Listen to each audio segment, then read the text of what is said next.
Last year, carbon tax in South Africa, we had our first payment of the carbon tax, where some companies who were, I suppose, a bit ahead of the curve, were able to go to the markets and buy carbon credits and carbon offsets from the market and reduce their carbon tax liability that was paid in October last year. And that was effectively most people's first experience with using carbon offsets, I suppose, fundamentally monetizing them to reduce their carbon tax liability. So the question always is going to be, how can my company benefit in terms of developing a project, buying or selling credits in the carbon offset, and also, is there a global trading market? So that's why we've put together our panel today.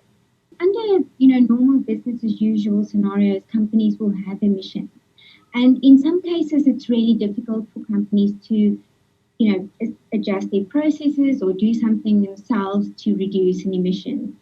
So in order to compensate for that, companies may need to try and do an emission reduction project elsewhere. So what companies then do is either buy carbon credits or invest in a carbon project that actually reduces emissions. So the universal unit of measure for carbon credit projects is carbon dioxide equivalent. So greenhouse gases are expressed as a carbon dioxide equivalent. You could have different kinds of gases, but they're all normalized to this unit of measure.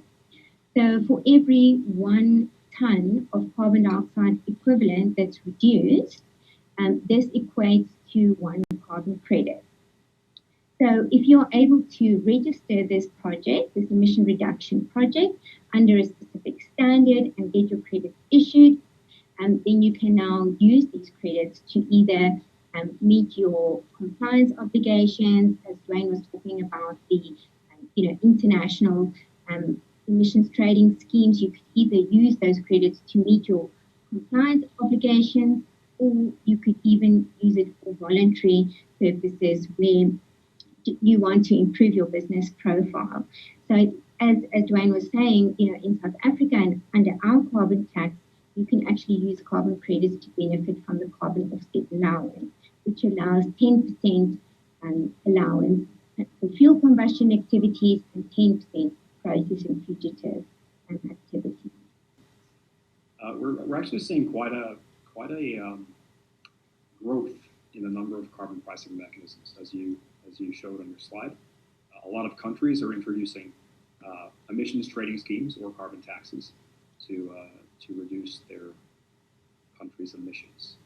And that's in line with the Paris Agreement. So a lot of countries have targets, nationally determined contributions, or NDCs as they're known. And they're using carbon pricing because it works as a means to actually decrease their carbon emissions over time. So as carbon pricing mechanisms increase over the world, the number of carbon credits that are traded also has been increasing.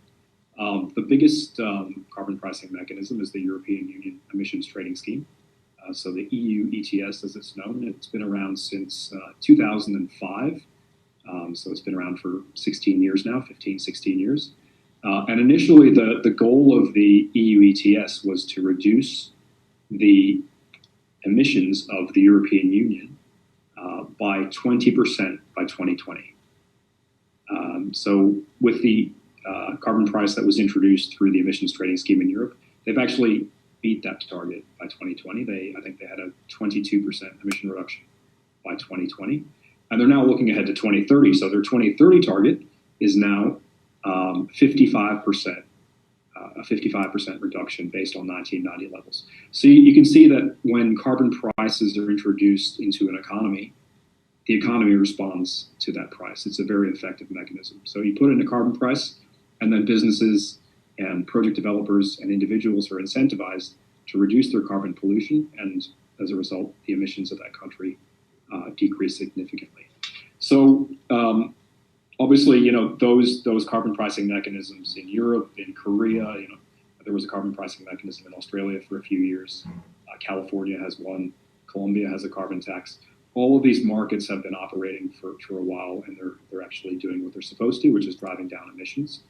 Obviously, the volumes in those markets are quite big because those economies are quite big, and there's a lot of liable entities, tax liable entities, or emissions trading scheme liable entities. So the volumes of trade are quite significant. I think you mentioned that there were some pretty big numbers in terms of dollar value of the market.